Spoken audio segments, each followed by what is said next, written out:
ಆತ್ಮೀಯ ವೀಕ್ಷಕರೇ ನಮಸ್ಕಾರ. ನಾವು ಬಾರ್ಕೂರಿನ ಹೇರಾಡಿಗೆ ಬಂದೇವೆ. ಹೇರಾಡಿಯಲ್ಲಿ ಇರತಕ್ಕಂಥ ಗೋಕುಲ್ದಾಸ್ ಕಾಮತ್ ಅವರು ನಮ್ಮ ಬಾರ್ಕೂರಿನ ವ್ಯಾಪಾರಸ್ಥರವರು. ಬಹಳಷ್ಟು ವರ್ಷಗಳಿಂದ ಅವರ ತಂದೆಯವರು ಕೂಡ ವ್ಯಾಪಾರಸ್ಥರು. ಅವರ ಮನೆಗೆ ಬಂದಿದ್ದೇವೆ. ಅವರ ಮಗಳ ಜೊತೆ ಮಾತುಕತೆ ಆಡ್ತಿದ್ದೇವೆ. ಅವಳ ಮಗಳು ಮಂಡಲ ಆರ್ಟ್ ಅನ್ನು ಮಾಡ್ತಾಳೆ. ಹಾಗೆ ಶ್ರೇಯಾ, ಅವಳ ಹೆಸರು ಶ್ರೇಯಾ ಜಿ ಕಾಮತ್. ಶ್ರೇಯಾ ನಮಸ್ಕಾರ. ನಮಸ್ಕಾರ. ನಮಸ್ಕಾರ. ಮಂಡಲ ಆರ್ಟ್ ಅಲ್ವಾ, ಒಂದು ಏನು ವಿಶೇಷತೆ ಇದೆ ಅದರಲ್ಲಿ. ಯಾರು ಇಲ್ಲಿ ಬಾರ್ಕೂರ್ಲಿ ಕಡಿಮೆ ನಾನು ಕೇಳಿದ್ದೆ ಈ ಆರ್ಟ್ ಅನ್ನು ಅಲ್ವಾ. ನನಗೆ ಅಷ್ಟು ಗೊತ್ತಿಲ್ಲ. ರಂಗೋಲಿ ಎಲ್ಲ ಬಿಡಿಸ್ತಾರೆ ಬಿಟ್ರೆ ರಂಗೋಲಿ ಕಾಣಂಗೆ ಅದ್ರಲ್ಲಿ ತುಂಬಾ ರಂಗೋಲಿಯಲ್ಲಿ ತುಂಬಾ ಡಿಸೈನ್ಸ್ ಇರೋದಿಲ್ಲ. ಇದ್ರಲ್ಲಿ ಫಿಲ್ ಆಗುತ್ತೆ.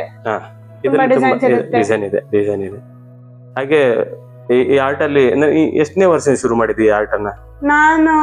ನಾನು 10th ಅಲ್ಲಿ ವೆಕೇಶನ್ ಇರುವಾಗ ಸ್ಟಾರ್ಟ್ ಮಾಡೋದು. ಮುಂಚೆದೆಲ್ಲ ಮಾಡಿದೆ, ಆದ್ರೆ ಅದೆಲ್ಲ ನಾನು ಇಡ್ಲಿಲ್ಲ. ಮತ್ತೆ 10th ವೆಕೇಶನ್ ಅನ್ನು ಸ್ಟಾರ್ಟ್ ಮಾಡಿದ್ದು. ಅದೆಲ್ಲ ಪ್ರಿಸರ್ವ್ ಮಾಡಿ ಇಟ್ಟಿದ್ದೆ, ಲ್ಯಾಮಿನೇಟ್ ಮಾಡಿ ಇಟ್ಟಿದ್ದೆ. ಅಂದ್ರೆ 10th ಇಂದ ಶುರು ಮಾಡಿದ್ದು. ಫಸ್ಟ್ ಬಿಡಿಸಿದ್ದು ಯಾವ್ದು ಹೇಳಿದ್ದೀನಿ?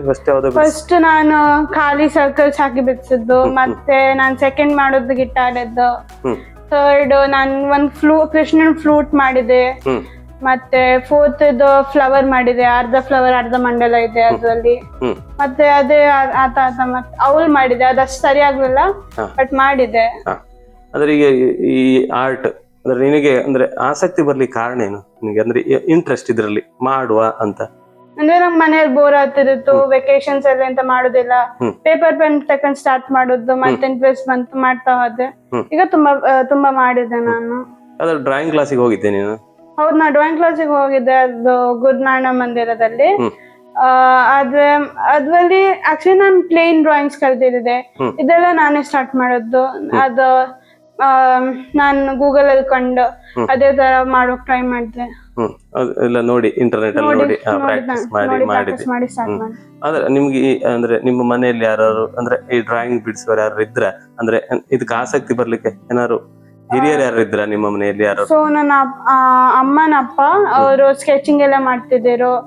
ಅವರಿಗೆ ಅಂದ್ರೆ ಅವರು ನನ್ನ ಅಮ್ಮಗೆಲ್ಲ 10th ಅಲ್ಲಿ ಇರುವಾಗ ಸ್ಕೂಲಿಗೆಲ್ಲ ಸೈನ್ಸ್ ಇದೆಲ್ಲ ಡ್ರಾಯಿಂಗ್ಸ್ ಎಲ್ಲ ಮಾಡಿ ಕೊಡ್ತಿದ್ರಲ್ಲ. ಆಗ ಅವರೆಲ್ಲ ಸ್ಕೆಚ್ ಎಲ್ಲ ಮಾಡಿ ಕೊಡ್ತಿದ್ರು. ಅಂದ್ರೆ ಅಜ್ಜನಿಂದ ಬಂತು ಅಲ್ಲ ಬಳುವಳಿ. ಅಜ್ಜನಿಂದ ಬಂದ ಬಳುವಳಿ ಅಲ್ಲ. ಹಾಗೆ ಮತ್ತೆ ನೀ ಯಾವ ಶಾಲೆಗೆ ಹೋದ್ದು?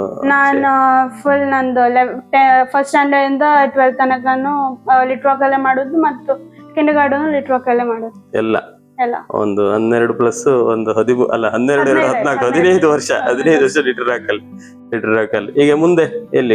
ಮುಂದೆ ನಂಗೆ KMC ಮ್ಯಾಂಗ್ಳೂರಲ್ಲಿ BSc ಕಾರ್ಡಿಯೋವಾಸ್ಕ್ಯುಲರ್ ಟೆಕ್ನಾಲಜಿಗೆ ಅಡ್ಮಿಷನ್ ಸಿಕ್ಕಿದೆ. ಅಂದ್ರೆ ಈ ಒಂದು ಚಿತ್ರ ಬಿಡಿಸ್ಲಿಕ್ಕೆ ಮೊದಲು ಎಷ್ಟು ಗಂಟೆ ಹಿಡಿತಿತ್ತು ನಿನ್ಗೆ? ಎಷ್ಟು ದಿವಸ?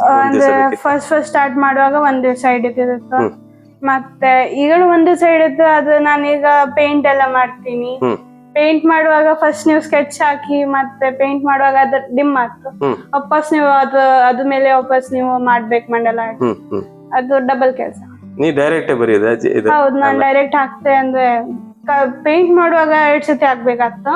ಇಲ್ಲಾದ್ರೆ ಪೇಜ್ ಎಲ್ಲ ಪೆನ್ ಮೇಲೆ ಮಾಡುವಾಗ ಡೈರೆಕ್ಟ್ ಹಾಕ್ತೆ. ಸರ್ಕಲ್ಸ್ ಹಾಕ್ತೆ ಕಾಂಪಸ್ ಮೇಲೆ. ಮತ್ ನಾನು ಡೈರೆಕ್ಟ್ ಮಾಡ್ತೀನಿ ಡೈರೆಕ್ಟ್ ಆಗಿ. ಈಗೀಗ ಎಷ್ಟು ಟೈಮ್ ಹಿಡಿತು ಒಂದು ಸಣ್ಣ ಮಂಡಲ? ಸಣ್ಣ ಮಂಡಲ ಅಂದ್ರೆ ಮಾಡೋಕೆ ಒಂದು ಅಂದ್ರೆ ಅರ್ಧ ದಿವಸ ಹೇಳ್ಬೋದು. ಅರ್ಧ ದಿವಸ ಇರ್ತದೆ. ಅಂದ್ರೆ ಈ ಕೀ ಪಂಚ್ ಎಲ್ಲ ಮಾಡ್ತೀಯಲ್ಲ? ಕೀ ಪಂಚ್ ಎಲ್ಲ 2 ಗಂಟೆ ಒಳಗೆ ಮಾಡ್ತೆ.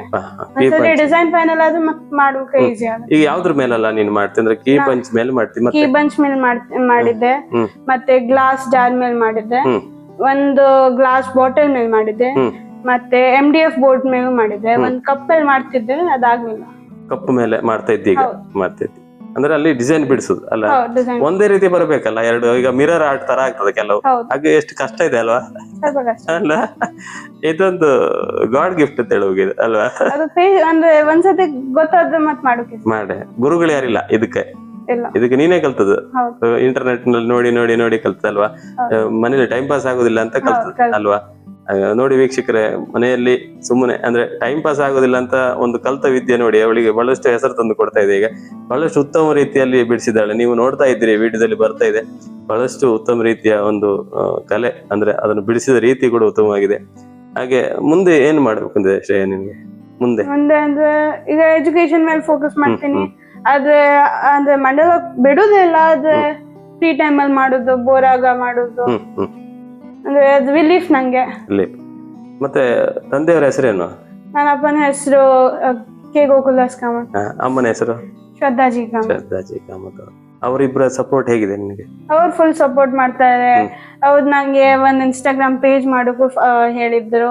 ಈಗ ನಾ ಪೇಜ್ ಮೇಲೆ ಜುಲೈ 1 ಇಂದ ನಾನು ಅದ್ರ ಮೇಲೆ 30 days ಚಾಲೆಂಜ್ ತೆಗ್ದಿದ್ದೀನಿ.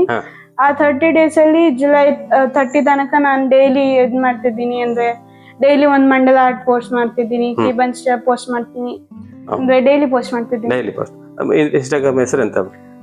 ಅದು ಅಕೌಂಟ್ ಹೆಸರು ink and soul mandalas. Ink and soul ಮಂಡಲಾಸ್.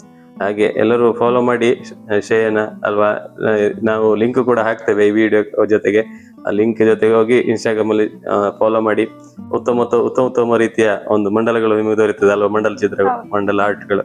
ಇದೊಂಥರ ನಾನು ಕೂಡ ಅಂದ್ರೆ ನಮ್ಮೂರಲ್ಲಿ ನೋಡಿದ್ದು ಪ್ರಥಮವಾಗಿ ಒಂದು ಉತ್ತಮ ಕಲೆ.